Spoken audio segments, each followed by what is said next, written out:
Welcome to my channel Class Winner by Shri Shyam Books, All India #1 skill books publisher. Alright, let's talk fashion. We are gonna unzip the entire industry from those high fashion runways all the way to what's in your closet right now. So what really drives the styles we see everywhere every single day? Let's get into it. So when I say the word fashion, this is probably what pops into your head, right?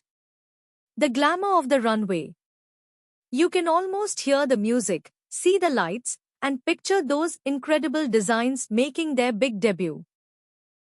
But behind all that flash and glamour, it's a massive, complex, global industry. We are talking about a whole world of design, manufacturing, shipping. It's a serious business, a real engine for the entire global economy. So that begs the question, how does some sketch on a piece of paper or a pattern on a table turn into the clothes that we actually wear? Let's follow that thread and really see what makes this dynamic world tick. Okay, first up, let's look at the engine of fashion. Style doesn't just appear out of thin air. Nope. It's actually shaped by this powerful mix of different forces all working together.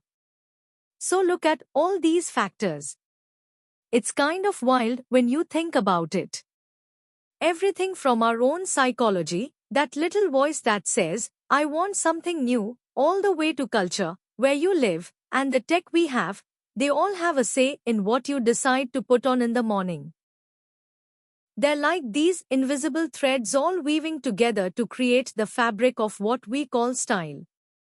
And here is just a perfect example of that. You take a timeless painting like Van Gogh's The Starry Night, and it gets completely reinterpreted into this piece of wearable art. It just goes to show you how history has this direct line to today's designs. The past is always present in fashion. Okay. To really get what's going on in the fashion world, you've gotta speak the language. So let's break down a few of the key terms you'll hear all the time.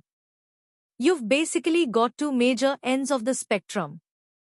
On one side, there's haute couture, which literally means high dressmaking. Think of it as one-of-a-kind, custom-made art. Then on the other side, you have prêt-à-porter, or ready-to-wear, and that's the mass-produced clothing most of us are buying in stores. And then you have the avant-garde. This is where things get really experimental. This is where designers are treating clothes like pure, provocative art pieces that are meant to make you think. You could almost say it's fashion asking a question, not giving an answer. Okay, this is a big one. You've got your classics versus your fads. And the difference is huge, right? Classics are those timeless staples that just always work. The little black dress, a great trench coat, they're the foundation. Fads, on the other hand, they're like fireworks. They show up, they get super popular for a hot minute, and then poof, they're gone. And the legendary Giorgio Armani said it perfectly. He's all about prioritizing that timeless elegance over some shocking, short-lived trend. I mean, he's basically saying he's in the business of building a legacy, not just making a quick scene. So how does a style get popular in the first place and then just fade away? Well, it turns out it all follows a pretty predictable path. We call it the fashion cycle. Think of it like a story. It has a beginning, a middle, and an end, and you can see it visualized as this bell curve. Every single trend rises up, has its moment in the sun, and then eventually it makes way for the next big thing. So let's break that cycle down. It all starts with the introduction. A new style is born. Then comes the rise, as more and more people start wearing it. At the peak, it is absolutely everywhere. But that's when the decline starts, because the market gets oversaturated. And finally, you hit obsolescence, when the style just fades away. So who are the actual people driving this entire cycle? Well, it's a really fascinating ecosystem of both consumers, like you and me, and a whole bunch of industry professionals. When it comes to consumers, you're either a leader or a follower. The leaders, the innovators, are the ones who start the trends.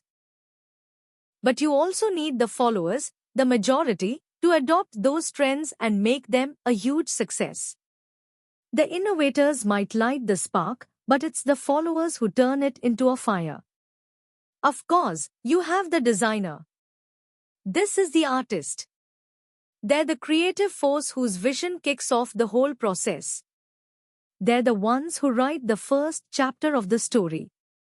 But then you have the fashion technologist. This person is the engineer. They're the ones who have to solve all the practical problems to turn a beautiful sketch into a piece of clothing that's actually well made and that you can wear. And finally, the merchandiser. They're the strategist. They're the ones connecting that creative idea to the business reality of the market. They make sure the art actually finds its audience. So as you can see, fashion is absolutely a team sport. You have to have this perfect blend of creativity from the artist, technical skill from the engineer, and business smarts from the strategist to get an idea all the way from a concept into your closet.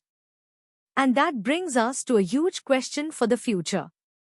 In a world with technology moving so incredibly fast, we are talking smart fabrics and trends that spread across the globe in seconds. Is the whole fashion cycle itself about to get a complete redesign? It really makes you wonder, doesn't it? What's next? Thanks for watching. Don't forget to like, comment, share, subscribe.